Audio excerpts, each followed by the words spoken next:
us all together. Okay. 10:31, and I think it will be proper if we start now. The recording on. Yes, recording is on.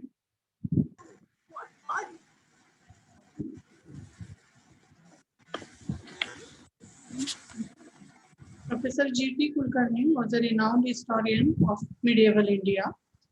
After taking retirement from the Indian Air Force as a flight lieutenant, he was in 1967 awarded a doctorate in history for his dissertation entitled The Maratha War of Independence 1680 to 1707 AD, submitted at the Department of History, University of Pune, under the supervision of Professor G.H. Khare. From 1971 till 1984, Professor G.T. Kulkarni was a reader in the Maratha History Department of Deccan College, Pune.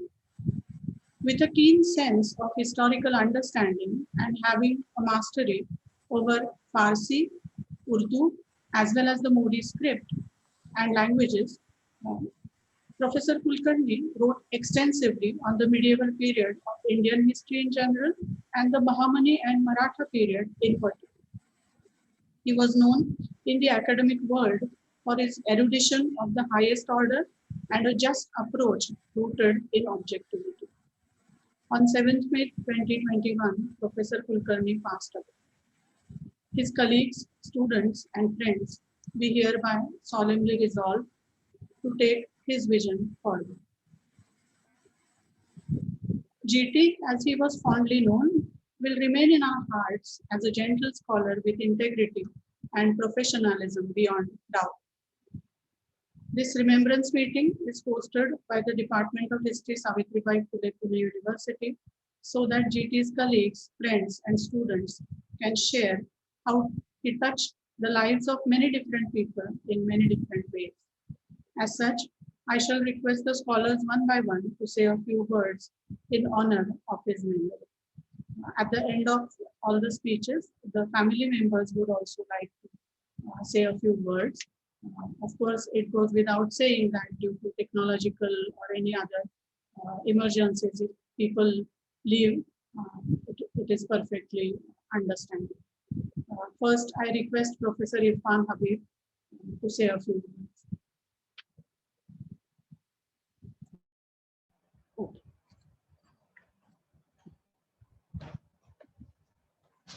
Well, friends who are gathered here virtually to remember Professor G.T. Kulkarni, I'd like to begin by reminding all of us that that Pune was really the Mecca, or has been the Mecca of Indian historians, with R.G. Bhandarkar, P.K. Gode, T.D. Kausambi, H.D. Sankalya, and my friend A.R. Kulkarni, today Professor A.R. Kulkarni. And in a sense, very distinguished from among them is G.H. Ganeshhari Khare, who was the guru of Professor G.T. Kulkarni.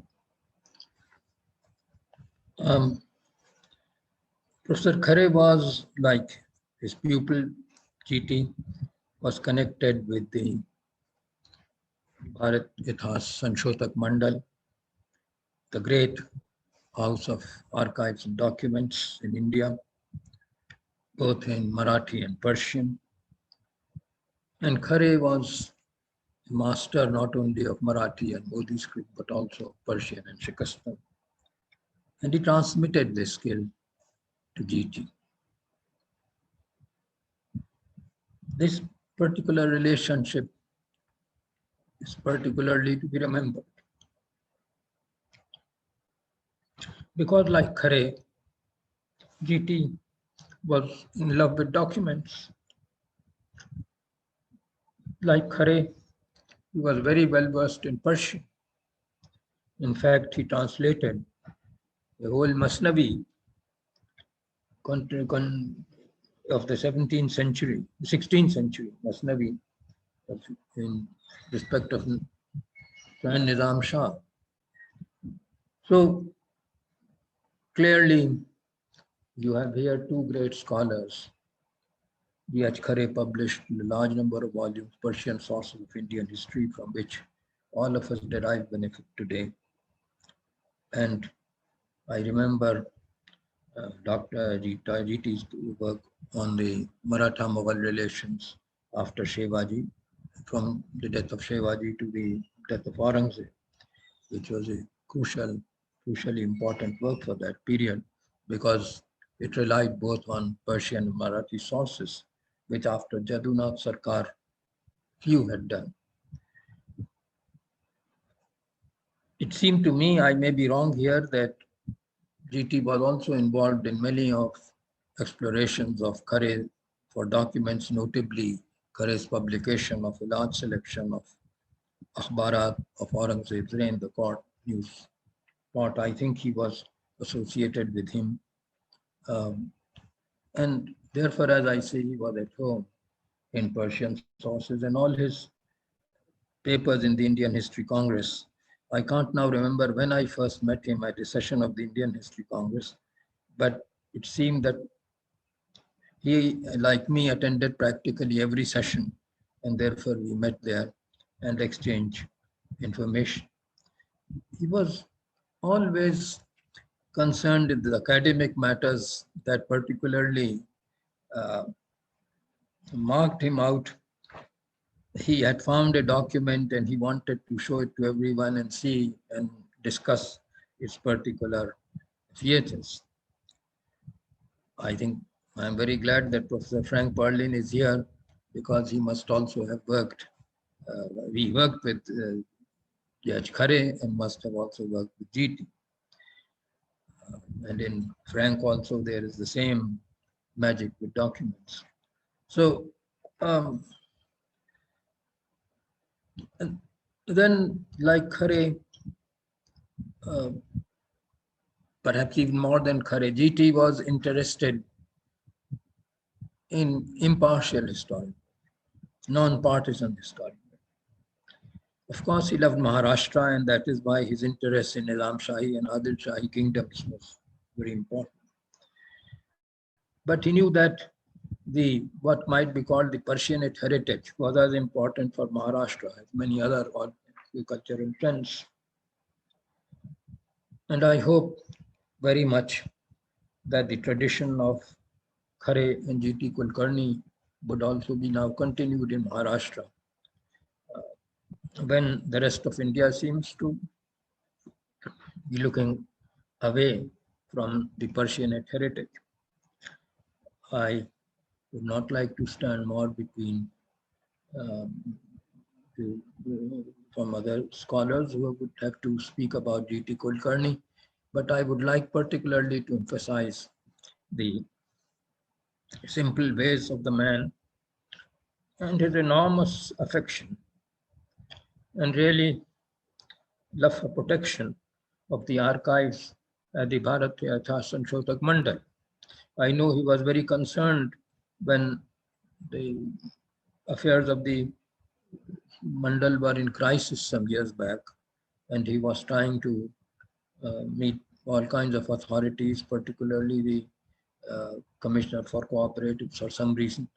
I always found him very troubled about the future of that very rich institution.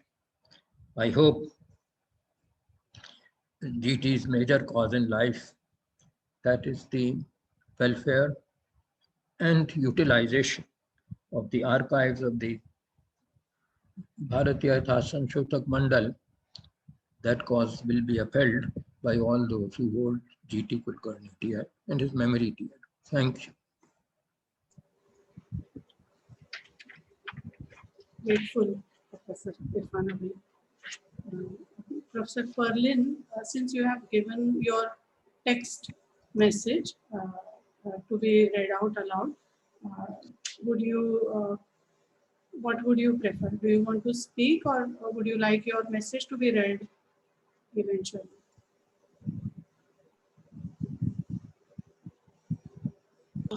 I could read it if you would like me to. Sure, sir. Then should I give you a couple of minutes to prepare? No, I'm ready. The Great. text is next to me. Well, it is with considerable regret that I've learned of Professor G.T. Kulkarni's recent decease. I wish to say a few words about my memory of him long ago, some 56 years ago. Excuse me, when I arrived in Pune as a fresh young postgraduate student, wishing to enter the Peshwa Daftar, but then finding the Daftar closed for several weeks because its personnel happened to be on strike. There were two men to whom I especially owed the solution to my problems. Professor Kulkarni himself, hereafter GT, about which more in a moment, and another less known person, perhaps.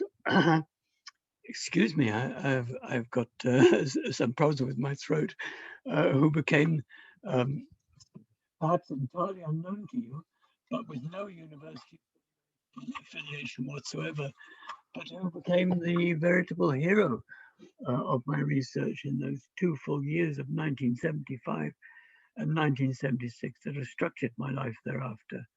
First, briefly, that other person, Sri Mahadev Omkar, before returning to the theme of our meeting, GT. Omkar was then a very elderly man in retirement, acting as a copyist in the Daftar. It is he who reveals to me day after day his very profound knowledge of the finer detail and principles of Maharashtrian society, and I mean that of Peninsular India as a whole, of the 17th and 18th centuries, and about which I encountered in the documentation in reaction to the strike.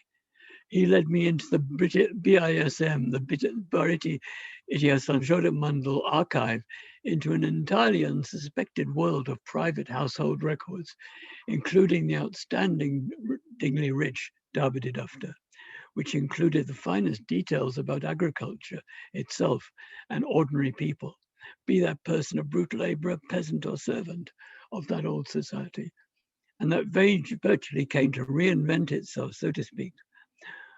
All that I had read about that society and the many then current historical books on the subject, but which were much too dominated, even distorted, simplified by merely official themes and categories that then indeed filled the books that all of us have certainly read. It was, of course, Omkar who taught me Modi, thus to read these documents with some fluency, but he who often best understood and interpreted them at my side. That a Kulkarni, Mokadam, and so forth, mentioned in government village records as such, and as faithfully reproduced as such by the history books, was an accountant, a petty chief of a small village community of peasant cultivators, etc. Each village doted with its Kulkarni, its Mokadam. Stop! But according to what I discovered at the BISM, with Omkar's signal help and owing to GT's manifest aid in mediating the permission required to enter the archive, it soon appeared that such an occupant might instead frequently be a busy cabinet of several accountants and copyists, or a possessor of watan consisting of many villages, whole or in fraction, these being just one kind of item among an accumulation of rights, those even of a powerful potentate of some kind, the Peshwa himself, thus part and parcel of an accumulation of rights in private hands that led to collection of the so-called surplus, drawn from the labor of agriculture, those hard-worked peasants, by the administrations forged in a whole landscape of scattered but growing household polity economies. It was indeed the growth of this multi-headed centralization of power, possession, thus of an experimental administrative exploitational activity, paradoxical expression indeed, that was the real force behind what we like to call state formation at this time. The Bhosles were just victors among several such groups of interstruggling private power, and that victor might instead have been a More or an Ingale. And for this reason, I have much to thank Professor Kulkarni himself for ensuring my access to this other documentation. As for GT, therefore, I have two aspects I wish especially to mention: his historical studies and also the manner in which he actively sought to help me to be received by the Mundal and to defend my work. Others were also involved, such as Dr. Divakar, R.D. Divakar, who invited me to his home in the very center of the old city that once was, and another person whose identity is lost in the huge empty well that once was my memory. The first aspect to emphasize is that it is GT who helped negotiate Professor Curry's permission that I should enter and study the Mundal papers. The mid-70s seemed close to the beginnings of that huge new surge of militant nationalism that has come to engulf India, and the two of us often fought in friendly words over these early influences. Professor Irfan Habib, together with Asra Ali, had recently come to my College of London University in retreat from a wave of what I was told was anti-Muslim persecution in Aligarh. And I arrived in Pune with the very strong impressions left on me by those persons. But in helping me, GT put all such difference aside, explaining to me the Mundal's fear that their patrons, those who had donated their family papers to its care, might be attacked by particular researchers for their behavior in past times and would thus be betrayed. And he passed on to Curry that this was far from being either my interest nor intention. The second reason lies in his excellent study of the Dixit Patwardhan papers, banking papers. This study had a signal influence on me, indeed on much that flowed thereafter from my pen on the forms of money use encountered in the subcontinent before colonial invasion and occupation. That study was an important achievement, more significant than many a book published about Maratha history. In short, I would like my words to be heard less as a lament in desolation for an absence than as tribute for a presence that remains, both in the form of the stimulus given to new publications and in an ethic of work dedicated to ensuring research by others. Many of the famous old jazz bands of New Orleans were funeral bands, and this brief notice might be taken also as a celebration for a life well achieved in the service of us all. And I thank you all for listening to me, and also for Irfan's mention of the Persian, his service to Persian study and Maratha documentation was extremely important. Thank you. Thank you, Professor Parle. May I now request Professor Shireen Musli, ma'am.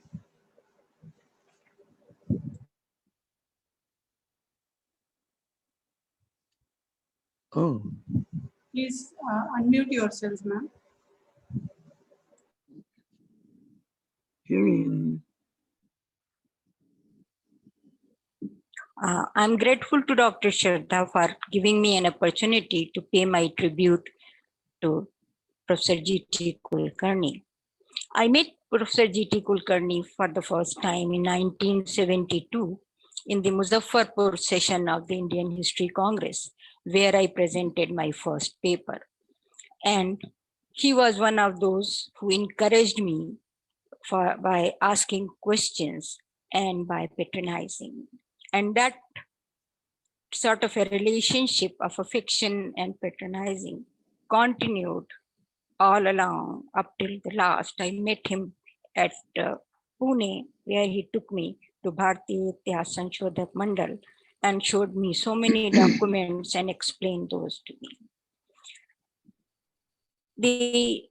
He was invited to a seminar held by Aligarh Historian Society on literature and reality in Indian culture, where he read a paper on, and that we have published, the Battle of Talikota, 1565, the history, literature, and reality, and in which he has discussed how history can be rather misrepresented and can be used for communal purposes and scientific history writing and all that. And he showed with his competence in Persian documents how, and Persian language, that how BRICS translation of Farishta has been misused at such a level to have all these sorts of trends included over there. He was then, of course, if you read the paper, you will realize that in all his papers and works, that at the kernel of his work was to have India, to retain Indian history, to tell Indian history as a history of a composite culture. I still remember one more thing. I was editor of the Comprehensive History of India, Volume 6, Part 1, in which Professor Satish Chandra, the journal editor, assigned Professor Kulkarni the whole chapter on Dakkini states. When I received the chapter and I tried to send it to Satish Sahab for his final approval, he told me, Shirin Bibi, whatever GT writes doesn't require any retouching. This is the final word. It is not the scholarship in the sources, the understanding of the history, but understanding the use of history and how it can save our country and our composite culture. And therefore, I think his parting away at this moment is all the more a sort of a setback to us all. A man with all his modesty, with all his sincerity to everything, to his own discipline, to his own nation, to his own colleagues, seniors, as well as juniors like me, whom he always patronized. So it's a great loss at a particular moment. It is felt much more than it might have done at any other time. Thank you, Professor Musa. Professor Mukhia, you have sent your recording. Would you like to speak live, or would you like me to play your recording?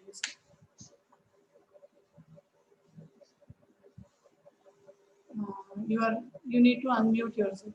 Yeah. No, Shraddha, I've sent you a small clip yesterday. Yes. I think you better play that. Yes. Okay. So just give me a second. Maybe I will let Professor Ishrat Alam speak first, and meanwhile I will. Okay. Fair enough. Yeah. Yes. Right. Thank you, sir. Professor Alam, would you like to go next? Hello, good morning. Can you hear me?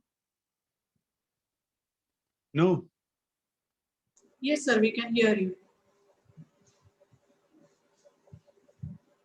Yes. There's some technical problem with my laptop. We can hear you. And we can. All right, it's perfectly all right, sir. We can hear you. We can see you. Okay.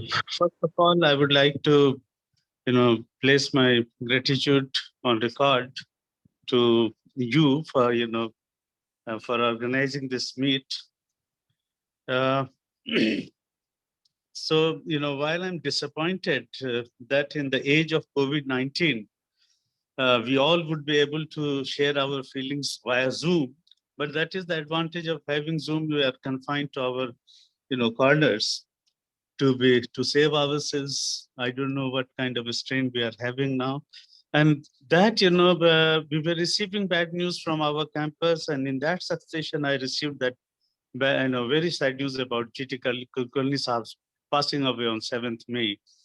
Radhika Session informed me immediately, and then you also called me. So this is a very painful, time when we are trying to remember our.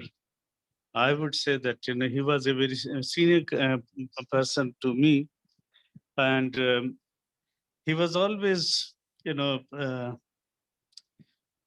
very, very, punctual in coming to the Indian History Congress.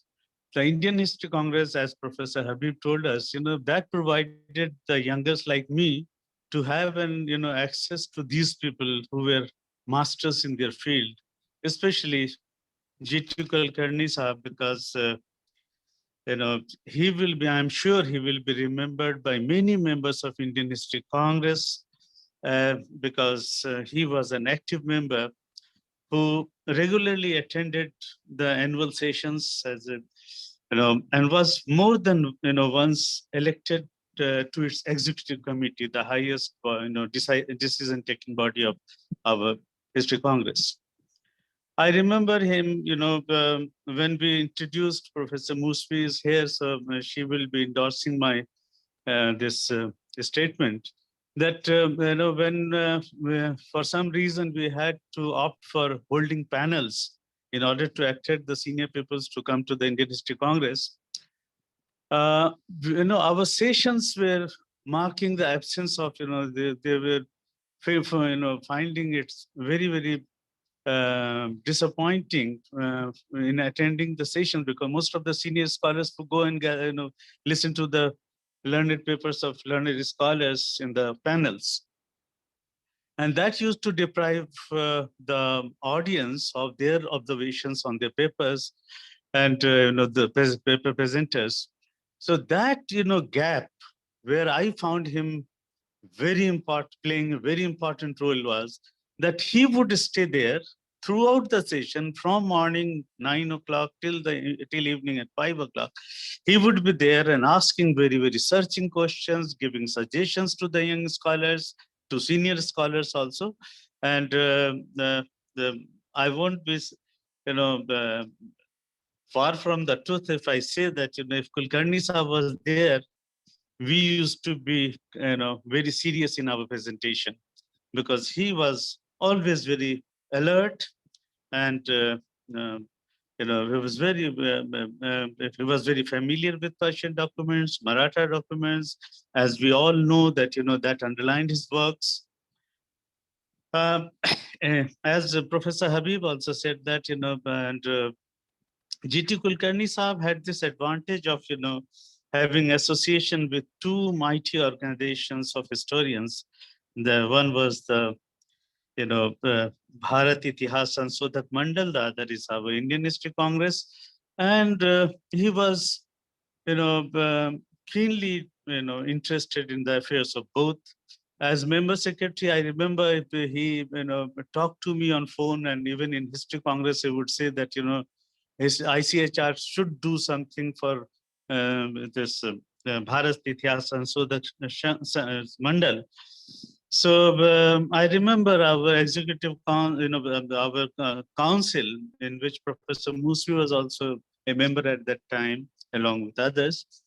They all supported the proposal that we should intervene, and of course our resources were limited, but we did grant some some fund to take that organization out of that out of the problem. But that was very meager intervention, but somehow we did intervene in that manner. Professor Kulkarni, I remember, as a young student of that time in 80s, that he would always be encouraging me because I was looking at Dutch sources. I'm glad that Professor Frank Perlin is there. He would be listening to me. I'm grateful to him for, providing this lifetime opportunity to me for exploring the Dutch sources. And Professor Kulkarni was, always very patronizing.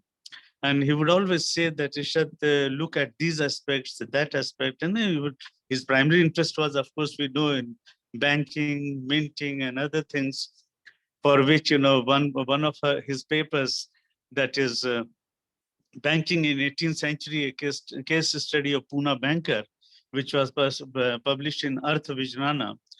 That was, I read because, he introduced me to that paper. So I found that paper to be very interesting and providing a framework in which, we should try to understand these documents, how to interpret them. And not only that, G.T. Kulkarni's this paper was so important that, although we don't agree, but Karen Leonard, in her, when she was criticized by J.F. Richards for, in one of his papers. So she referred back to, she tried to reply. And then in that answer, I found that, she was referring to G.T. Kulkarni Saab's this paper, on banking, in order to support her thesis, which is, very difficult to be supported, but the importance of G.T. Kulkarni lies in that. As my supervisor in Holland, Professor Frank Perlin, told us that he was a very keen student of researcher so far documents are concerned, and we used to hear him in every annual session. Where, new document, he would be coming with some Bijapuri Farmans and even Mughal Farman, in which there was a lot of debate between him and Habib Saab, and these kind of things he used to tell us.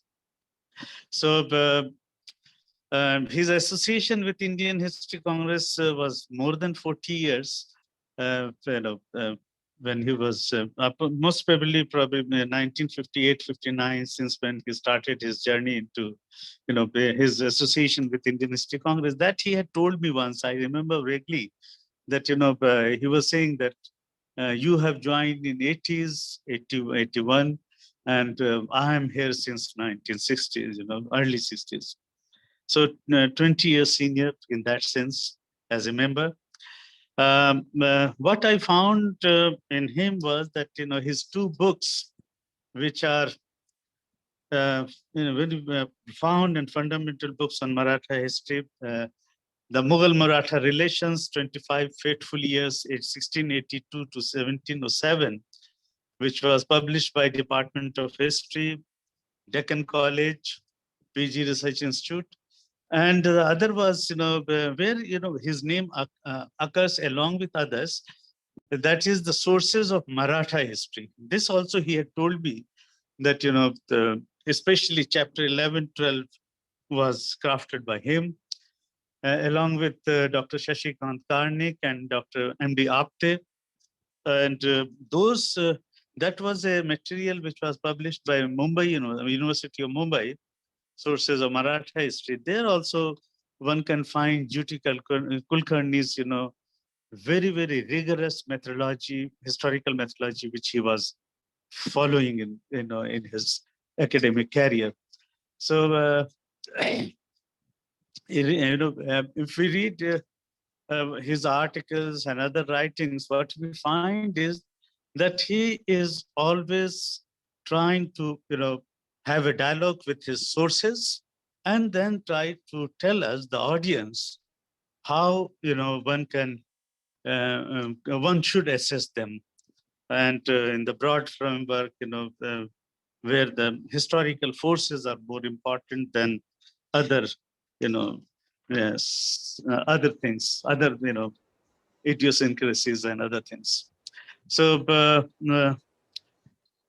G.T. Kulkarni Sahab, we all remember for his, he was a thorough gentleman. He would never, he would ask very provocative questions. He will provoke, but he would be very, very, cool. And he will never, he never let us feel that, we are wrong at certain points. So we had to agree on certain points with him, despite of our, painstaking research and other things. His explorations of archives and archival material, and his very, very serious serious feeling that one should not go away from the archives so far history is concerned, that that has impacted many junior historians like us. Once again, I thank you very much for asking me to say something on G.T. Kulkarni. There are many things one could say on this moment, but this moment is so poignant, so touching, that I don't think, we are not compromising with the idea. I am not compromising with the idea that he is not amidst us. He is, and he will remain with us. Thank you very much. Thank you, Ishraj. Thank you, Professor Ali. Hello, Frank. Hello, Ishraj. Long time. Nice to see you. Nice to see you. Let me play the brief clipping from Professor Harbans Mukhia, who has a few words to say about Professor G.T. Kulkarni.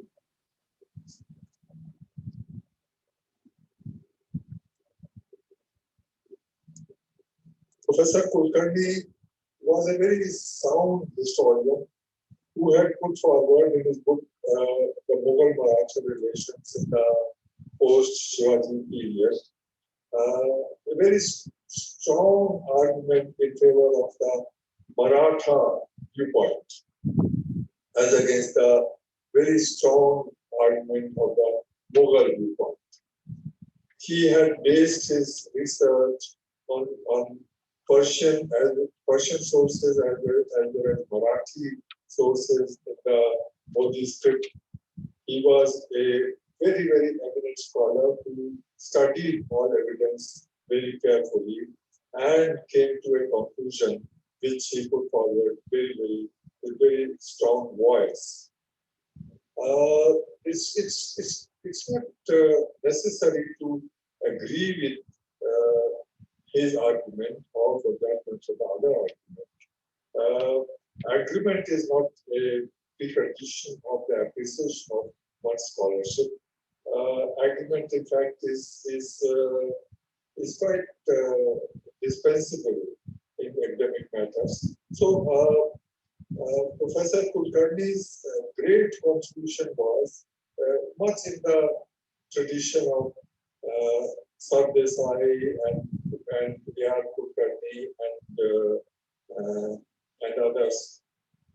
In that tradition of very sound scholarship based on primary sources, so it was it's a very great loss to us that he has been taken away from us at the prime of his intellectual activity. We were looking forward to much more from his pen than he had given to us. But such is life. We have to accept the destiny that this pandemic has bestowed upon us. Not only the family, which is obviously has suffered a grievous loss, but we all have suffered a grievous loss in the departure of Professor G.T. Kulkarni. I pay my very deep respect to him, my Shraddhanjali to him at this very untimely departure.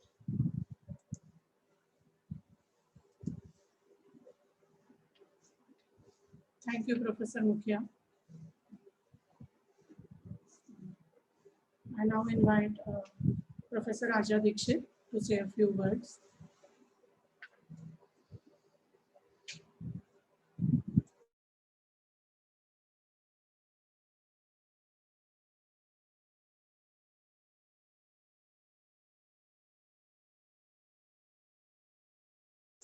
Professor Dixit, would you like to speak now?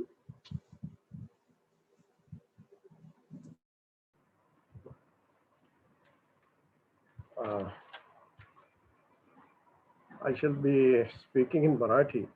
I hope that those who don't understand Marathi would please kindly bear with me. प्राध्यापक doctor Gautam Kulkarni यांचा माझा परिचय जवळजवळ गेल्या 40 वर्षाचा आहे आणि हा जो त्यांचा परिचय आहे त्या परिचयाच्या अनुषंगाने मी बोलणार आहे, परंतु सुरुवातीला मला इथे एक नमूद केलं पाहिजे की महाराष्ट्राबाहेरचे अत्यंत नामवंत असे काही इतिहासकार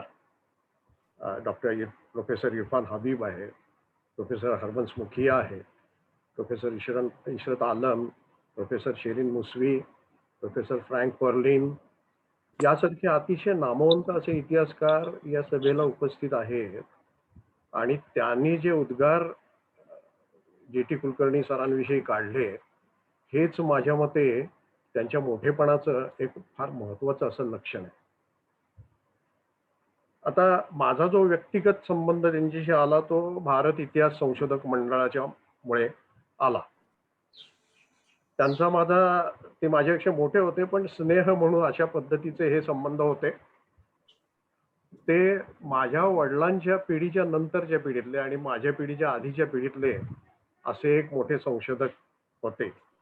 आणि आपल्याला कल्पना आहे की विमानतळातल्या अधिकारी पदाच्या नोकरीनंतर मग प्राध्यापक ग. खरे यांच्याकडे त्यांनी PhD केलं आणि डेक्कन कॉलेजमध्ये ते प्राध्यापकी करायला लागले. डेक्कन कॉलेजचे इतिहास विभाग प्रमुखही ते होते.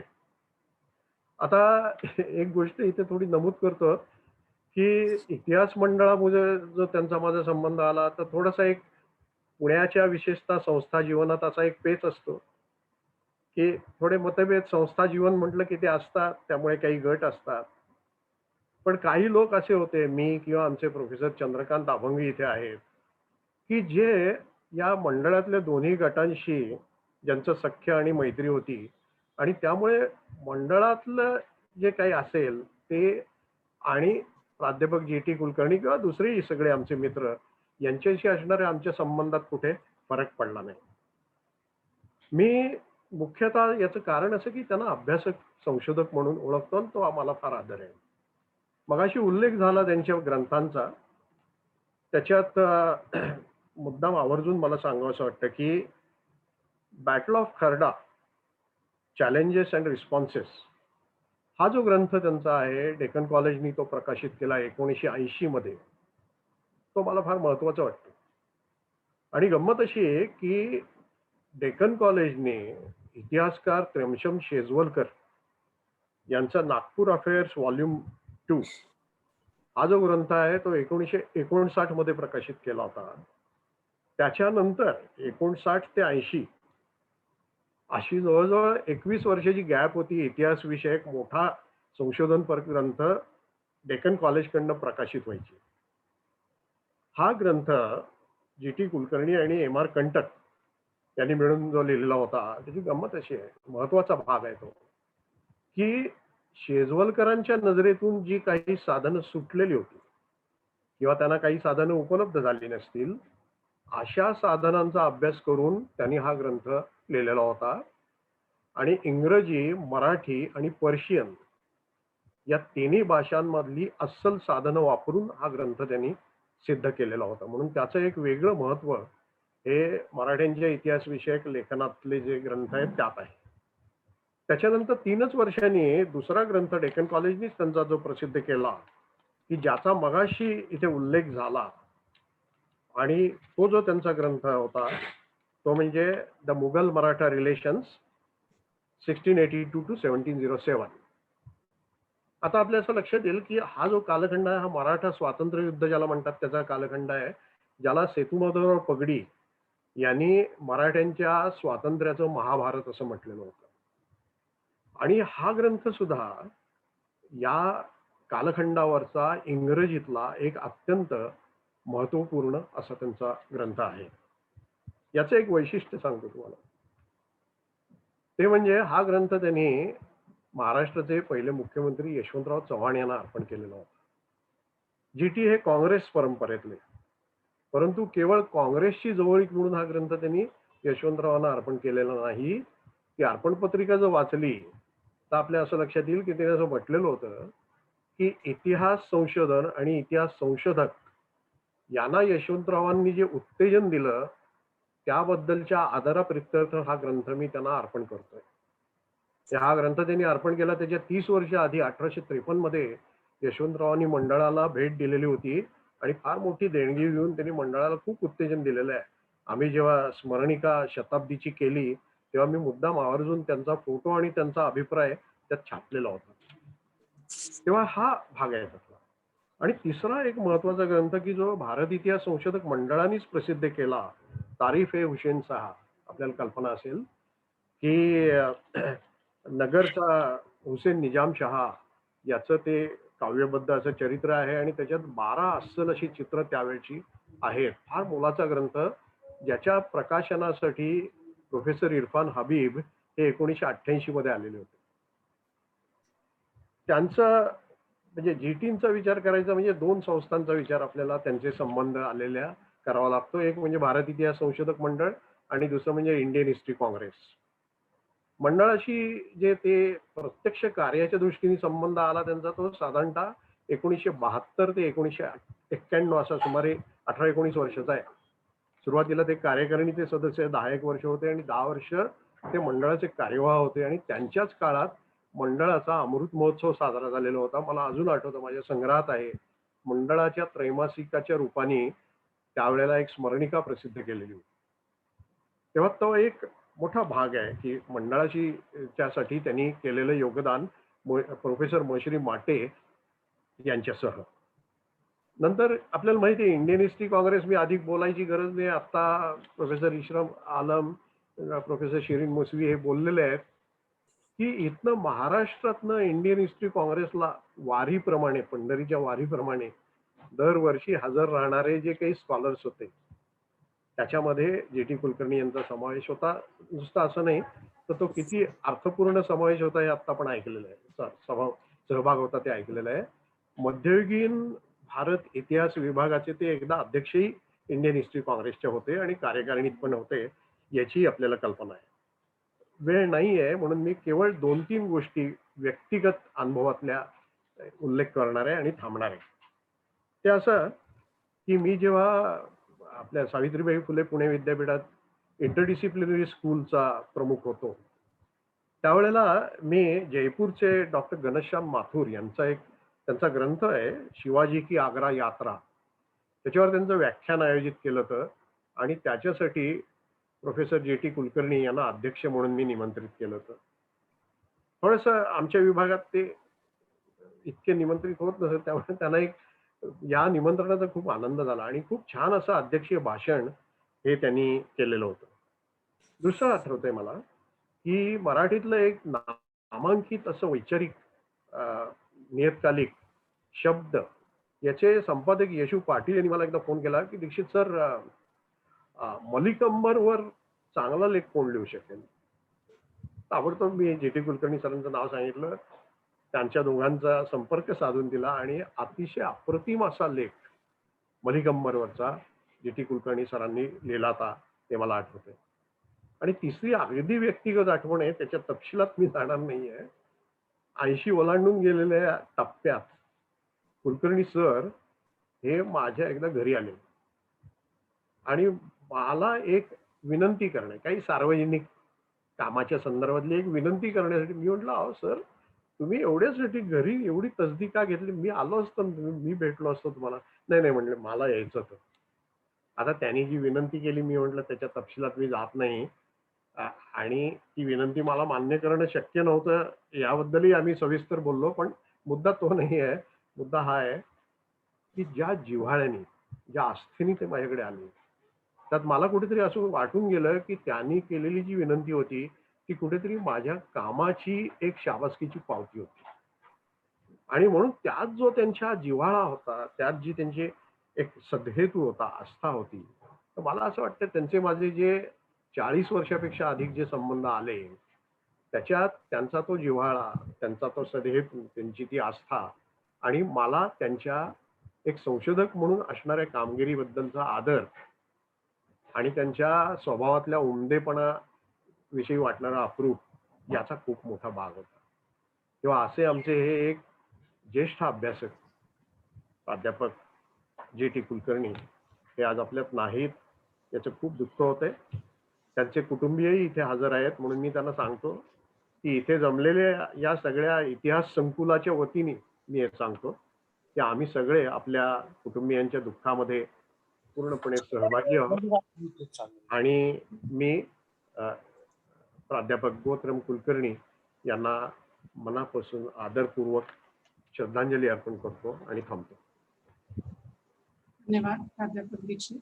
May I now request Professor M.A. Lohar, the ex-head of the Department of Shivaji University, Kolhapur, to say a few words. Professor Lohar. Yeah, Shraddha, can you hear me? Yes, sir. We can hear you. We can see you. Okay. Thank you very much for inviting me to this meeting to pay condolence to late Dr. G.T. Kulkarni Saab. Dr. Kulkarni was a good research scholar, a notable historian, and a disciplinarian. He left a good job in Indian Air Force and worked under the supervision of late Professor G.H. Khare of Bharat Itihas Sanshodhak Mandal of Pune. He gained expertise in Persian language and script and was able to study the original Persian sources of medieval Indian history.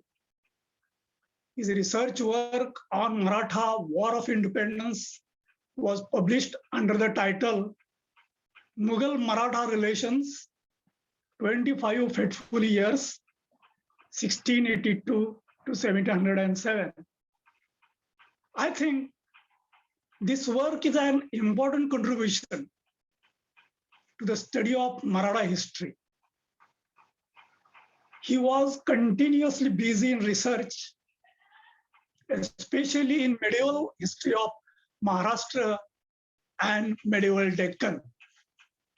He presented several research papers in this area at many seminars and conferences, and several are published in the proceedings of Indian History Congress.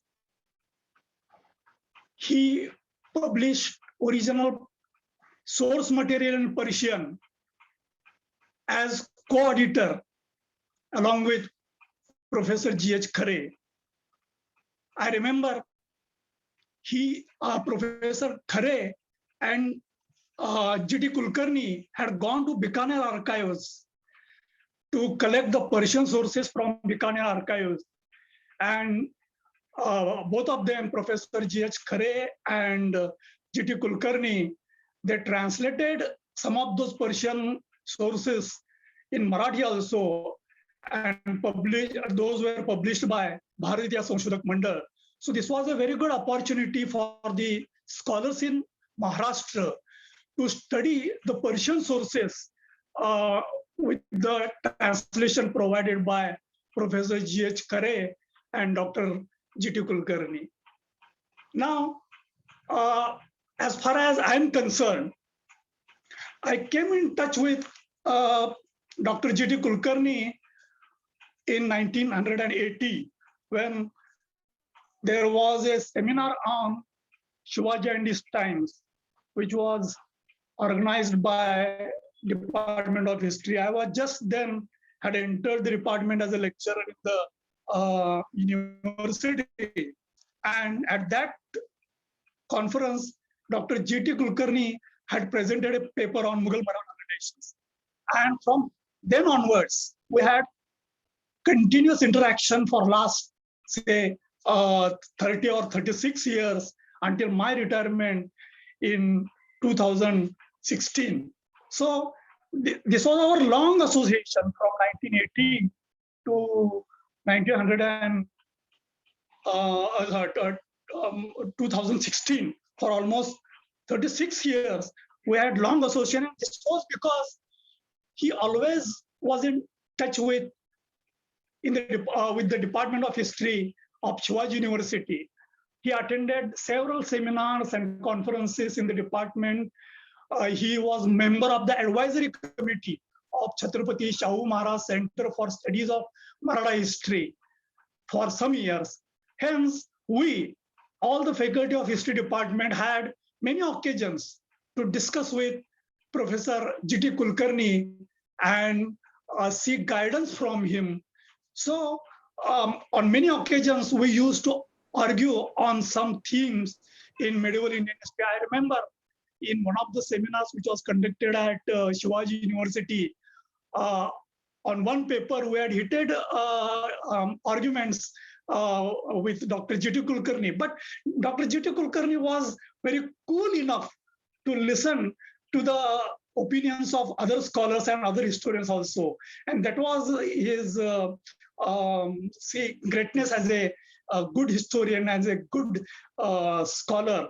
So I was very hurt and I was very much unhappy when I heard that Dr. G.T. Kulkarni is no more. So we have lost a very good historian, an enthusiastic guide, and finally he was a very, very good person. As a person, he was very good, very kind, very supportive, encouraging type of a person he was. So my condolences to Dr. G.T. Kulkarni. May his soul rest in peace. In these times, we all the lovers and students of history are with his family members. Thank you. Thank you, Professor Lohar. May I now request the ex-head of our department, Dr. Radhika Seshan, to say a few words. Radhika, ma'am.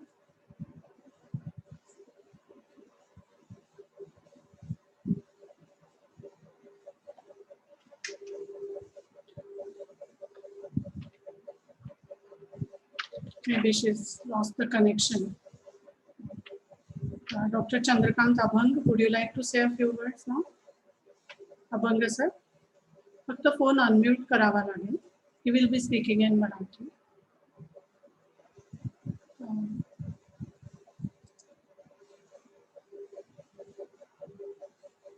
Abhang sir तुमचा phone mute करा म्हणजे mute झालाय unmute करावा लागेल.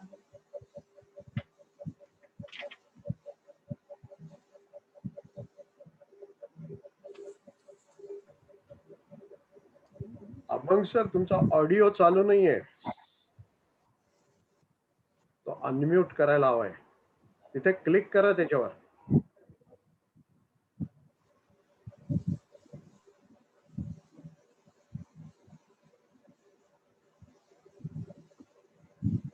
ठीक आहे, तोवर Girish Mandke sir आपण बोलू शकाल का?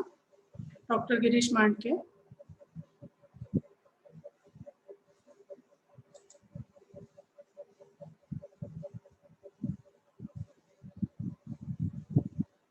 हाँ sir. Hello.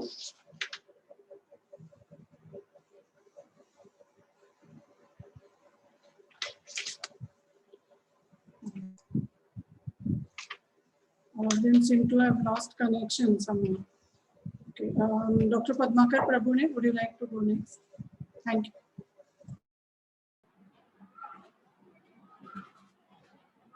My best respect to the galaxy of scholar here. As has been told by Dr. Shraddha, that G.T. Kulkarni sir, he has completed his PhD under the guideship of Professor G.H. Khare on Maratha War of Independence. That was the title given at the time of submission, but afterwards he changed that title while publishing that book. Actually, many scholars here, they have spoken about the academic part of GT sir, aspects of GT sir. I would like to say some instances, personal instances, when I was with GT sir. And through it, I can speak about his nature and what I have received. Actually, when I was a pre-10 student, I went to Bharat Itihas Sanshodhak Mandal. And first time I met GT sir, Professor Govind Ramba Kulkarni sir, that is GT Kulkarni sir, at Bharat Itihas Sanshodhak Mandal. And he not only made it possible for me to get the membership of the Bharat Itihas Sanshodhak Mandal, but literally came with me in the library. And when I was a student, just a school student, in fact, I was in 9th standard. And he instructed the librarian that you give him a literature related to numismatics as he is collecting coins. It was my amateur hobby, but so such a being, such a scholar, such a great scholar, still he accompanied me, and he has shown me how to read the Persian inscriptions on the coins, Persian script on the coins. So that was my first see to Dr. G.T. Kulkarni sir. Then there was a course in Bharat Itihas Sanshodhak Mandal. It was in Marathi, Madhyugin Bharat Darshan, Glimpses of Medieval Indian History. And it was run by Professor M.S. Mate sir Dr. G.T. Kulkarni sir, Dr. Usha Ranade, Dr. Kamal Sawan, that all scholars, they were there. And a lot many scholars, they used to lecture in that series, in that course. I happened to listen to the some of the very fantastic lectures, wonderful lectures by G.T. Kulkarni sir, in which, as Shirin Musli madam just expressed, he showed us how to interpret the documents and how to not to color the historical facts. Actually, there was little debate in between the students and sir, and he literally took us to the library, and he shown us the original these pictures of Vijayanagar battle, Talikot battle, Rakshas Tagdi, and sitting with us for hours, he shown us how the flags evolved right from the Vijayanagar up to the Maratha period, and how that confluence or cultural confluence was done, was expressed by G.T. Kulkarni sir. It was marvelous. It was indeed marvelous. The third thing is that actually recently there was a felicitation of Professor M.S. Mate. There was a seminar, actually felicitation seminar at Bharatiya Sanshodhak Mandal. And fortunately, and I read one paper, first known silver coins of the Nizam Shahi of Ahmednagar. To my fortune, GT sir was the president of that felicitation seminar, and he literally patted me. He was such a, it is not the case that I have presented a good paper or not. I think that is different, but his encouraging attitude was such a great that it helped a lot many students like me. Last but not the least, one fine morning, Professor A.R. Kulkarni sir, I happened to be his driver sometimes. It was also my fortune. He rang me up and told me that we need to go to Charity Commissioner office for some litigations, or that work was going on. So we went there, and fortunately or unfortunately, I don't know, G.T. Kulkarni sir and Mate sir, we met there, and they were talking like a friends, and there were some academic deliberations in between them. And when I after that, when I met GT sir, I asked sir, you was there for some sort of things, and we happened to be there. He said, young man, see, nothing, there is no personal enmity. It is an institutional matter, and we should compartmentalize in our life our academics and our personal behavior. That was indeed a great, in fact, advice to me. He was always saying that the scholars should not underestimate the power of primary sources, the documents. Besides, the researcher also should not forget the hermeneutical operations. That was a great, in a way, advice by GT sir. GT sir, we shall never forget your teachings and humble way of treating even a common student like me. Like Mahatma Gandhi, greatness was his simplicity. Though being such a profound scholar of history and a great command, he had a great command of Persian also. In this word, I pay my tribute to Dr. GT sir. Thank you. Thank you, Dr. Prabhune. May I now request Dr. Chandrakant Abang, would you like to speak a few words now? But first you need to unmute yourself, sir. फक्त unmute करता का sir? मगाशी आवाज येत होता म्हणून मीच इकडून म्यूट केला तुमचा. परत कसं काय झालं? हा, येतो आवाज?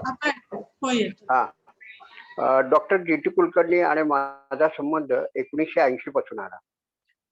मी डेक्कन कॉलेजला आर्किओलॉजीसाठी प्रवेश घेतल्यानंतर डॉक्टर माटे, जी.टी. कुलकर्णी, डॉक्टर उषा रानडे यांच्याबरोबर चांगलं हे झालं, आणि त्यापूर्वी मी मंडळातही जात होतो. तर मंडळातला संबंध तिथे खूप कामाला आला, आणि आमची चांगली हे झाली, गुरु शिष्याची अशी जोडी जमली.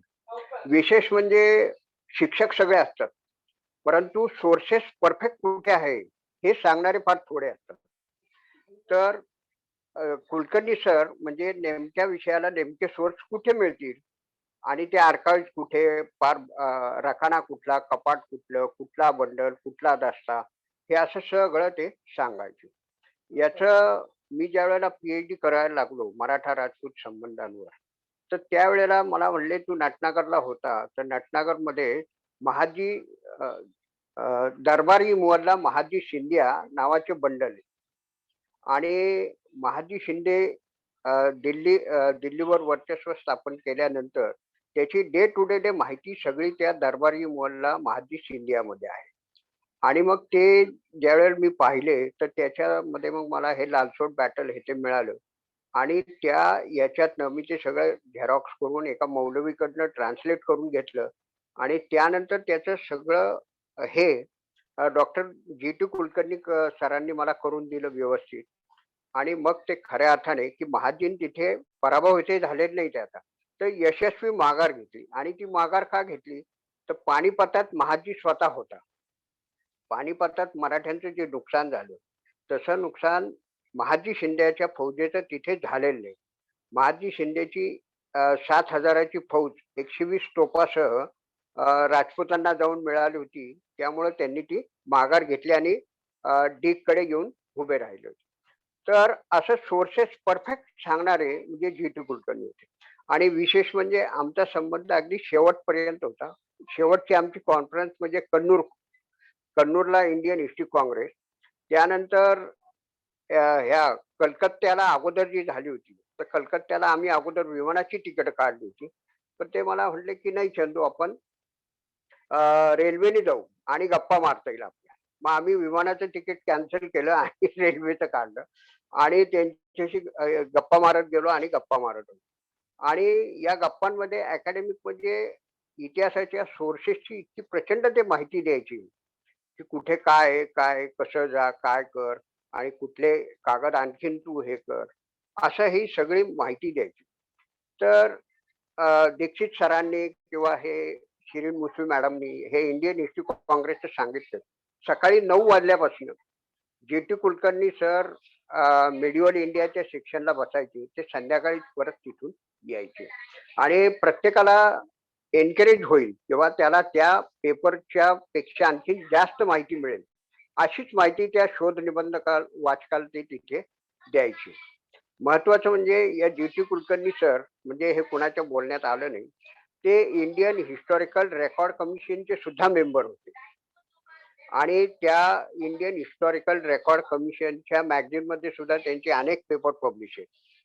आणि महत्वाचं म्हणजे त्यांच्याकडे 2 विद्यार्थ्यांनी पीएचडी देखील केलेली. एक रमा लोहकरे की ज्यांनी रायगड चिकित्सक मूल्यमापन, आणि दुसरे आहेत डॉक्टर सुनंदा देशमुख, त्यांनी होळकर सरदार घराणं याच्यावर त्यांच्या हाताखाली पीएचडी केले.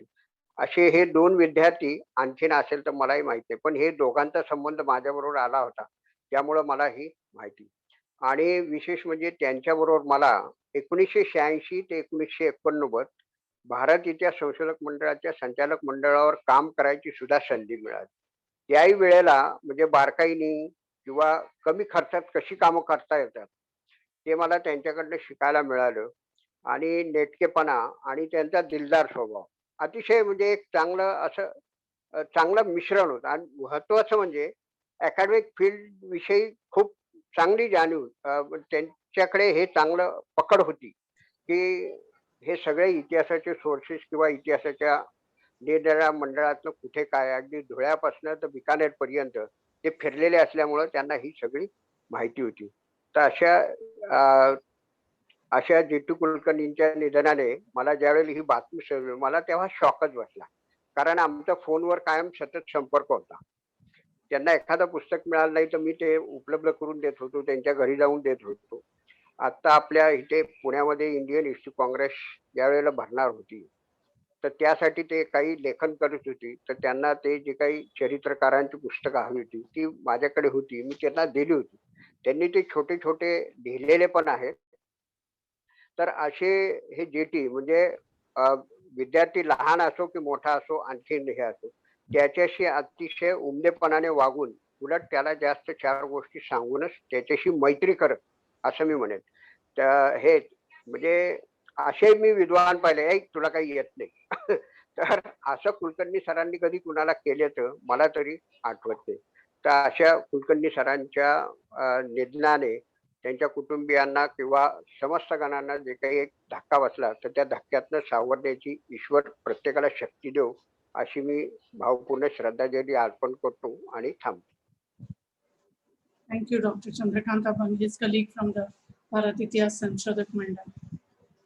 May I now request his colleague from Deccan College, Dr. Mandke, if he is available. Dr. Mandke.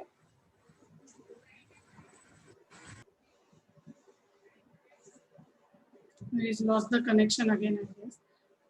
Dr. Adhika Session, would you like to speak? Sure. Thanks, Shraddha. As with others who have talked about him, my first contact with Professor Kulkarni was actually in the Indian History Congress. I met him in 96 and then again in 97. And in 97, I think I had presented a paper on the theory, some application of some theories on the Maratha state. And he told me, he says, it's an interesting argument. Come and talk to me when you come to Pune, because I have a lot of queries and a lot of suggestions on this. You need to work on this a little bit more. As it turned out, I ended up working on that for, I think, about 10 years finally, before I finally published the paper. But he kept telling me, no, this isn't enough. You have to read this as well. And he would keep telling me, these are the sources you need to read. And at the end of it, when it was finally published, he told me, I still object to your theory, but I'm very glad that you've put the theory forward. We need to look at these a little bit more. Professor Kulkarni, as I think Ishrat has said, as Abhang has said, would always be there throughout in the medieval India section. And he would comment on every paper. Even when he criticized a paper, it would be on the basis of documents. He would tell the scholar, your argument is interesting, but maybe you need to look at these documents also. It would help your understanding. It would never be an outright criticism. And at every stage, in fact, I think I spoke to him again a few weeks ago, maybe a couple of months ago, to ask him about some document which I had from the Salarjan Museum. And I told him that when the lockdown ended, I would bring a copy of that document from the Salarjan Museum, because I was not able to translate or to read it at all. And I said, I don't know Persian very well anyway, but I knew he would be able to. So I told him, sir, I'm coming to you. Whenever the lockdown comes to an end, I'll bring the document to you so that you can read it and help me with it. And one personal note, which I think epitomizes what Professor Kulkarni was in a whole lot of ways. The last seminar that we had organized in the department, he had come for that. And he, I think around the time that we broke for lunch, he said, Radhika, stay a little bit. I want to show you something. So I stayed on in the hall, and he took out a gold coin and he said, take a photo of this and use this in your next class when you teach the students. Because you use PPTs and you use these photographs, students should know what it is like. So I said, sir, are you sure you'd like me? He says, why do you think I brought it here? So that you could take a photograph. And then when we had a syllabus revision meeting, at which also he'd come, I told him, sir, my car is there. I'll get my driver to drop you back home. He says, I have come on my scooter. My scooter and I are both old, but we managed to get where we want to go. So there is absolutely no need for you to send anything, to do anything for me. I will do it on my own. I think this was what Professor Kulkarni was all about. Thank you, Radhika. Very happy and poignant memory at the same time. May I now request Dr. Girish Mandke from the Deccan College. He is the curator of the Maratha History Museum over there, to say a few words. Dr. Mandke. धन्यवाद madam. Maratha इतिहासातील तज्ञ प्राध्यापकांची नावे व पत्ते कळवा असा phone 1 महिन्यापूर्वी महाराष्ट्रातील एका विद्यापीठाकडून मला आलेला होता. Doctor GT. कुलकर्णी आणि डॉक्टर सुमित्रा कुलकर्णी या 1-2 नावापलीकडे मला मराठ्यांच्या इतिहासातील तज्ज्ञ प्राध्यापकांची नावे सांगता आली नाहीत. समोरील बाजूकडून कुलकर्णी सरांच्या नावाचा आग्रह होत असल्यामुळे प्रामुख्याने आग्रह होत होता. परंतु त्यावेळेस कुलकर्णी सरांची प्रकृती ही बरी नसल्यामुळे त्यांचा फोन नंबर देणे मला प्रशस्त वाटले नाही. महाराष्ट्रातील विद्यापीठ स्तरावरच्या मराठा इतिहास तज्ज्ञांच्या कमतरतेच्या पार्श्वभूमीवर डॉक्टर जी.टी. कुलकर्णी सरांचे मराठ्यांच्या इतिहासातील योगदान व महत्व या निमित्ताने त्यावेळेला माझ्या डोळ्यासमोर प्रकर्षाने जाणवले. कुलकर्णी सरांचा आणि माझा परिचय साधारणपणे 30 वर्षाचा होता. भारत इतिहास संशोधक मंडळात मी जात असल्याने त्यांचा परिचय सर्वसाधारणपणे 1987 सुमारास मला माझ्याशी झालेला होता. पुढे सन 1993 मध्ये डेक्कन कॉलेजमध्ये मराठा इतिहास संग्रहालयाचे क्युरेटर पदावर नेमणूक झाल्यामुळे या परिचयाचे रूपांतर अधिक परिचयात आणि स्नेहात झाले. ते सन 1971 ते 1984 या कालावधीत डेक्कन कॉलेजमध्ये मराठा इतिहास विभागात प्रपाठक आणि विभाग प्रमुख म्हणून कार्यरत होते. निवृत्तीनंतरही त्यांचे इतिहास संशोधन अखंड चालू असल्याने त्यांचे सतत डेक्कन कॉलेजमधील ग्रंथालयात येणे जाणे असे. ग्रंथालयातील काम संपल्यानंतर संग्रहालयात त्यांची नित्य फेरी असायचीच. माझ्याबरोबरच डॉक्टर श्रीकांत प्रधान, डॉक्टर सचिन जोशी, डॉक्टर अभिजित दांडेकर आणि इतर तरुण प्राध्यापकांशी त्यांची ओळख झाल्याने माझ्या बरोबरीने त्यांच्याशी इतिहासविषयक गप्पा गोष्टी मोठ्या रोचक रीतीने कॉलेजच्या कॅन्टीनमध्ये अनेकदा होत असत. मराठा इतिहासातील अनेक गोष्टींवर ते अतिशय परखडपणे पण सुधारण आपली मते व्यक्त करीत असत. प्रत्यक्ष वेळेत अनेक वेळा ते आपले नव्याने काय संशोधन चालू आहे याची आवर्जून माहिती देत किंवा आपल्या नव्याने प्रकाशित झालेल्या लेखाची प्रत देत असत. डेक्कन कॉलेजमध्ये कार्यरत असताना घडलेल्या अनेक गोष्टींचा मुबलक साठा त्यांच्याकडे होता. त्यामध्ये संशोधनासाठी निवडलेले विषय आणि त्यासाठी वेगवेगळ्या अभिलेखागारातील कागदपत्रांवरून त्यांनी केलेल्या संशोधनाबरोबरच इतिहास क्षेत्रातील इतर संशोधक आणि त्यांचे संशोधन या विषयाचा आवर्जून समावेश असे. जुन्या काळातील अनेक संशोधक, विशेषतः प्राध्यापक दत्तोपंत पोद्दार, डॉक्टर गहखरे, याचबरोबर अमराठी संशोधक डॉक्टर इरफान हबीब आणि डॉक्टर रघुवर सिंग यांच्या संबंधित गोष्टींचा त्यात आवर्जून उल्लेख असे. दरवर्षी नित्यनेमाने ते इंडियन हिस्ट्री काँग्रेसच्या अधिवेशनात जात असत आणि आपल्या बरोबर तरुण संशोधकांनी उत्साहाने नेत असत. प्रत्येक वेळी नवीन निबंध वाचित असत. पर्शियन भाषेतील तज्ञतेच्या अभावाने मराठा इतिहास संशोधनात येणाऱ्या त्रुटी व समस्याचे निराकरण ते मोठ्या हुशारीने करीत असत. पर्शियन भाषेतील त्यांच्या तज्ञतेमुळे त्यांच्या निबंधात एक वेगळा विचार आणि किंवा मुद्दा मांडला जात असे. मराठा इतिहास संबंधी आपले म्हणणे मूळ साधनांद्वारे अतिशय संयमितपणे अमराठी लोकांसमोर इंग्रजीत मांडण्यात त्यांचा हातखंड असे. त्यामुळेच राष्ट्रीय पातळीवर त्यांना व त्यांच्या संशोधनाला मान्यता मिळत असे. आपले संशोधकीय निबंध ते इंग्रजी बरोबरच मराठीमध्येही आवर्जून प्रसिद्ध करीत. अनेक वर्ष ते इंडियन हिस्ट्री काँग्रेसच्या कार्यकारिणीचे सदस्यही होते. त्यांनी डेक्कन कॉलेजमध्ये असताना काही पुस्तकं त्यांनी पब्लिश केली होती. त्यामध्ये battle of Kharda, challenges and responses, the Mughal Maratha relation, 25 faithful years, तारीफ हुसेन शाह, मध्ययुगीन महाराष्ट्र आणि शेवटचं त्यांचं पुस्तक म्हणजे शिवछत्रपती इतिहास आणि चरित्र या ग्रंथमालेतील खंड क्रमांक 1 शिवपूर्वका. त्यांनी 50 वर अधिक शोध निबंध प्रसिद्ध केले होते. त्यांच्या मार्गदर्शनाखाली अनेक जणांनी PhD मिळवली होती. मला 2 विद्यार्थी आठवत आहेत, त्या म्हणजे डॉक्टर रमा लोहोकरे आणि डॉक्टर सुनंदा देशमुख, त्याचा अभंग सरांनी उल्लेख केला आहे. ते 2 विद्यार्थी माझ्या परिचयाचे होते. डेक्कन कॉलेजमधून निवृत्त झाल्यानंतर जवळजवळ 20-25 वर्षांनी त्यांनी केलेल्या मराठ्यांच्या इतिहास संशोधनातील योगदानाची दखल घेऊन कोल्हापूर स्थित शिवाजी विद्यापीठामध्ये सल्लागार म्हणून त्यांची नेमणूक झाल्याचे मला आठवते. मागल्या वर्षी त्यांच्या आरोग्यात झालेल्या बिघाडामुळे त्यांच्या तब्येतीवर तसेच डोळ्यांवर झालेला परिणाम पाहून त्यांनी आपले संशोधन कार्य जवळजवळ थांबवले होते. आपली अखेर जवळ आली आहे असे समजून आपल्या ग्रंथसंभाराची योग्य ठिकाणी त्यांनी सोय लावली. 2 महिन्यापूर्वी डॉक्टर कुलकर्णी आणि त्यांच्या पत्नी या दोघांनी डेक्कन कॉलेजमधून त्यांचा ग्रंथसंग्रह कॉलेजला देऊ केला. प्राध्यापक Shejulkar, doctor PM Joshi, doctor Gahkhare, doctor Kulkarni यांच्यासारख्या विद्यापीठीय स्तरावरील मराठा इतिहास संशोधनात अग्रेसर असणाऱ्या संशोधकांच्या फळीतील शिलेदार असणाऱ्या डॉक्टर जी.टी. कुलकर्णी सर यांच्या निधनाने मराठा इतिहास संशोधनाची मोठी हानी झाली आहे यात शंका नाही. Doctor GT. कुलकर्णी सरांना माझ्यातर्फे आणि डेक्कन कॉलेजतर्फे श्रद्धांजली अर्पण करतो. धन्यवाद. Thank you, Dr. Mante. May I now request Dr. Kiran Jadhav to say a few words. Kiran Jadhav is a medieval historian of Maharashtra.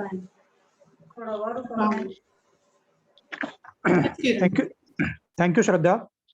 I'm not clearly remember when I met with Dr. G.T. Kulkarni sir, during my post-graduation days in 1997 to 1999.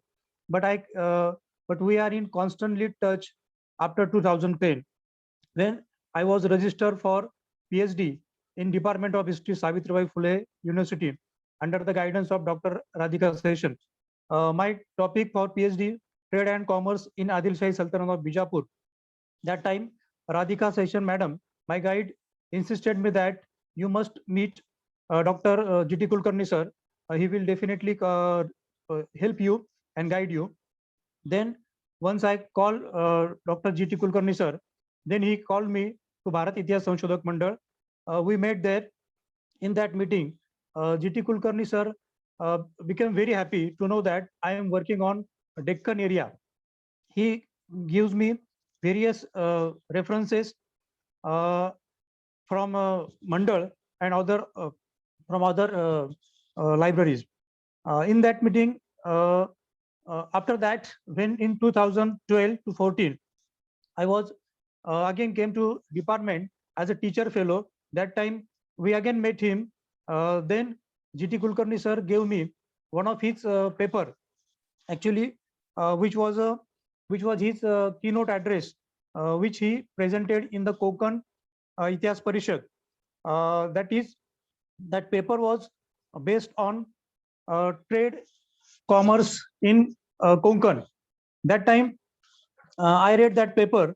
That paper helped me on my topic, particularly in understanding industry in Konkan, and more specifically establishment of a new pet, that is a marketplace called Rustamabad in Mamla Chol, that is Murtazabad, during the reign of Muhammad Adil Shah. While establishing the pet, Subedar of Chol, Shamji Shivdev, given a call, that is assurance to the traders and other artisans, a tax exemption for a period of 12 years. This paper helps me on various aspects of my topic. Therefore, after that, we were in continuous touch with G.T. Kulkarni sir. When I was awarded PhD degree for my topic thesis in 2015, sir congratulated me and also appreciated my work and encouraged for the further research in Deccan. Hereafter, we always, hereafter, we always met in sessions of Indian History Congress. We enjoyed his papers and discussed with him. When the proceeding of Kolkata History Congress 2016 was published in the session of Bhopal History Congress in 2018. That time I found that G.T. Kulkarni sir's paper was published there, and also Dr. Radhika Seshan and my paper was also there. Then also sir congratulated me and encouraged me for further research in Deccan. GT sir taught us sincere and committed work towards research in history. I express my sincere tribute towards life and work of G.T. Kulkarni sir. Thank you. Thank you, Kiran. The last speaker from the academic community, Mr. Nikhil Paranspe. He is a Farsi learner, scholar, and a teacher as well. Nikhil. Hello, everyone. Probably I'm the only one in this galaxy who's not from the academic field and not thoroughly trained in that field. But however, I would like to share my meetings with GT sir. I still remember it was probably in 2010 that my friend took me to his home and said, sir, he's able to read Tugraz and he's Tugraz on the Mughal Farmans, and he wished to write some paper on it. So he would like to take some guidance from you. And GT sir was really surprised that a kid is able to read Tugraz on Mughal Farman. So he asked me about me, inquired, and he asked me, I still remember, to write my name in Persian. And I must say that I was absolutely not able to write it well. And he said that, look, first you need to focus on the basics, learn the grammar, learn the script. And, he told me various things. Plus, he showed me some Farmans of Aurangzeb, some documents. He had a good chat with me, and when I returned home, a bit discouraged, on a back foot. Oh, I couldn't do it well. But somehow I decided to do a paper presentation on Tugraz, which starting from the 12th century to the modern logo of Al Jazeera channel. So I had a presentation, and I didn't knew that on the same day GT sir was about to present his paper on the Mishra Sanskriti, the cultural confluence. And he was there, and I was a bit scared. Okay, now sir is there, what would happen? And when I delivered my lecture, I was looking from a corner of my eye to sir, and he was very happy about it. And after my lecture, after my paper, he come up on the stage at the Bharatiya Sanshodhak Mandal and said that he was there at my home, and he has done a good research paper, and he has shown a lot of interest in studying. But need help, please come to me and I will help you. So after that, I started visiting, and I also requested him, sir, would you teach me Persian? I want to study it in detail. He said, I don't have time, but I will be very happy. So it was because of him that I took up studying Persian very seriously. And thanks to Radhika Session ma'am, that because of her continuous follow-up with the authorities, we were able to start a course of basic Persian at the Pune University, which almost in the 50 years, there was no formal training in the university department as such. And he was very happy about it, that someone who's not from the history field is so much interested in this field, taking efforts, and he would always encourage me. And as most of you have mentioned earlier, he was the most humble person. Like there was a Farman of Shahjahan, on which Irfan Habib sir has also written a note on it, and I discussed that, and I also let him know my disagreement on him, with him, that sir, I don't agree with your point. And very politely, humbly, he said, okay, whatever you think is what you think. Now he would explain his view on it. And even recently, I remember in January when I was at his home, we were reading Aurangzeb's Farman, and he would say how he and G.H. Khare sir would be there in the Bikaner archives. For long hours, they used to sit there, copy those documents. And while I started reading the Farman, he said, stop, this is not the way. Have you got a paper and pen, something with you? And he asked me to, even though I knew the words, knew the meaning with the traditional way that he had learned, asked me to just copy down, write down the Farman word by word. And then, that way he has trained me. And he, at the same time, he was a very good person, and all of you, those who have visited his home, he would offer tea, biscuits, make one comfortable, give examples, and he had a very nice sense of humor. Yes, there will be a vacuum, and I have that responsibility on me to, as he had said me in one of his meeting, that he expects me to continue his work in the academic way, presenting the medieval history, especially related to Deccan. So his guidance would be, we will all be missing him. And I really have no words like I have to say that because of him that I've taken up serious study in the medieval history period and Persian language. I miss sir a lot, and may God give his family to bear with this. Thank you. Thank you, Nikhil. So his vision continues. With this, we come to an end of the academic contributions, the remembrances from various people in the field of academics. I was told that somebody from the family would like to say a few words in acknowledgement. Jaideep or Anand, perhaps? Yeah. Hi, Shraddha. This is Jaideep. So first of all, thank you for giving me this time. It's really great to see a lot of people that my father worked with. So thank you for saying all these kind words. I just want to maybe take you back to how he started in life. Fighting all odds in his childhood, he came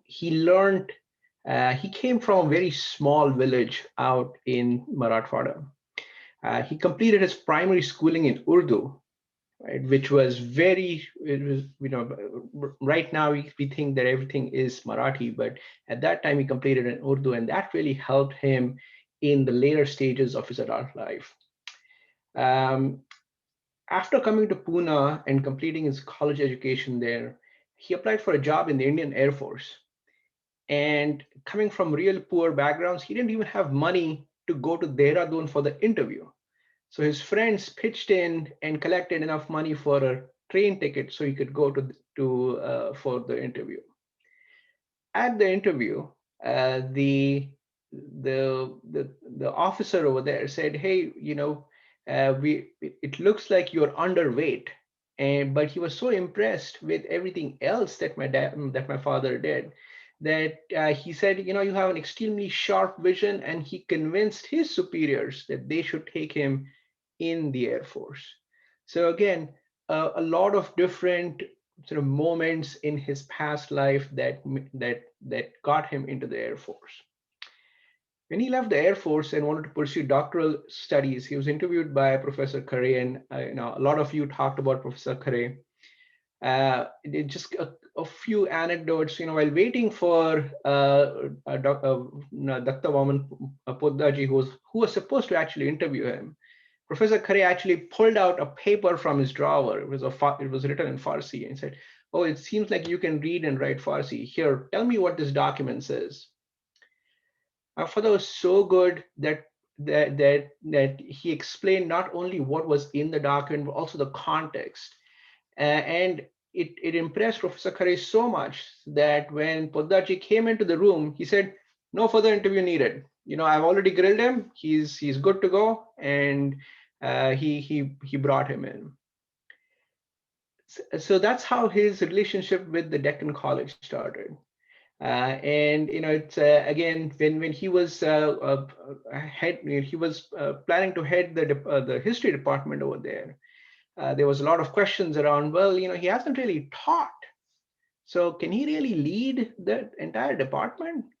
And that's when Poddaji again came and said, he told the panel that his lack of experience in teaching is made up in a lot of other areas with his knowledge and his linguistic skills.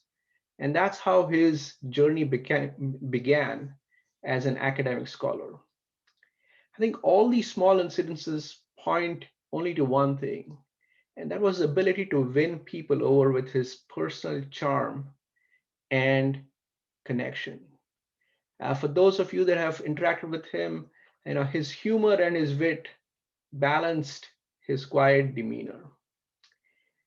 Now, throughout his life, he was able to excel in all three of the important aspects of life: his family life, his professional life. For those that don't know, he actually ran his own factory for a long period of time, and his community life, which was immersed in the world of history. Many of you probably know him from that part, right? Whether it's the University of Pune, whether it is Indian History Congress, whether it is Bharat Itihas Sanshodak Mandal, or any of the other institutions that he had visited or interacted with. Those interactions with people like you, with the other historians, was the fuel that kept him running even more vigorously. Whether it's taking, Viva for PhD students at Delhi University or attending the Indian History Congress. A lot of you mentioned the Indian History Congress. He really cherished attending the Indian History Congress. And the Indian History Congress usually used to be held at the end of the year. Right? And the running joke in our family was that, when we would ask him, how was New Year's celebration? He would very calmly say, it was great. And he said he had a great time at the conference and in the train while coming back from the conference, reminiscing about all the things that he had learned at the conference. Right? So I think so those are some of the things that really mattered to him. History was his passion, right? And one of the things that I learned from him was that civil discourse is important. It's okay if we agree to disagree, as long as we maintain civility and respect. In our current social media world, attention spans are very limited. Misinformation flows through that device in your hand, right? You never know if a message on WhatsApp is real or false. His approach was that let facts and research speak for themselves. As we do more research, we uncover more facts. It helps morph our views. And we can present to the world a different facet that was either previously not known or was not understood well enough. This is the important work that all of you are doing. And for that, thank you. Truth matters, facts matters, and history matters. Besides his love for history, I think, and I don't know how many of you have, had that interaction with him. He was also an ardent fan of hot, spicy food. The hotter and spicier the food, the better it was. And we got to try some of the tastiest eateries in town, and it was just the simple act of appreciating a good plate of chole bhature. That's what gave him joy. Right? I'll leave you with one anecdote that we as a family used to laugh about. And this is about his college exam. So this is a really long time ago, right? And in the days when he was a college student, the results used to be posted on the notice board, right? Literally like printed and posted. And you had to check your name, crowded with a whole bunch of other students, right? And there was one exam, and he stood there and he started looking for his name. He didn't find it. He was utterly dejected. He turned away, wondering how did he fail, right? I mean, the paper wasn't so bad. As he was walking around, someone called, "Are Kulkarni, congratulations!" And then he turned around and said, "What are you saying?" My father said, it turns out that he had started checking for his name only in the second class list, and his name was actually in the first class list at the top of the class, right? So, and if he's looking down on all of us right now, I want to tell him that Dr. Kulkarni, you did well in this exam of life. You came out with a first class. Thank you again all for your time, for remembering him, for sharing some of your interactions as our family mourns his loss. We thank you for all the kind words that all of you have spoken in this time. I'm going to turn it back to you, Shraddha ma'am. Thank you, Jaideep. Yes, truth and disagreement is okay, and truth should prevail. That's the message that we've taken from GT sir's life, and we'll continue with his vision as stated earlier. May I now request my colleague from the department, Professor Babasaheb Durbate, to conclude the meeting. Thank you, Madam. On behalf of Department of History, Savitribai Phule, Pune University, I am grateful to all participants this Professor G.T. Kulkarni's condolence meeting. आपण सर्वांनी GT. Kulkarni सरांच्या बद्दल ज्या भावना व्यक्त केल्या त्याबद्दल इतिहास विभागाच्या वतीने आम्ही कृतज्ञता व्यक्त करतो आणि जी.टी. कुलकर्णी सरांच्या कुटुंबियांच्या दुःखात आम्ही सर्व सहभागी आहोत. एवढं बोलून मी माझे 2 शब्द थांबवतो आणि कार्यक्रम संपला असं जाहीर करतो. Thank you. Concluding the meeting with this. Thank you all for joining. Thank you.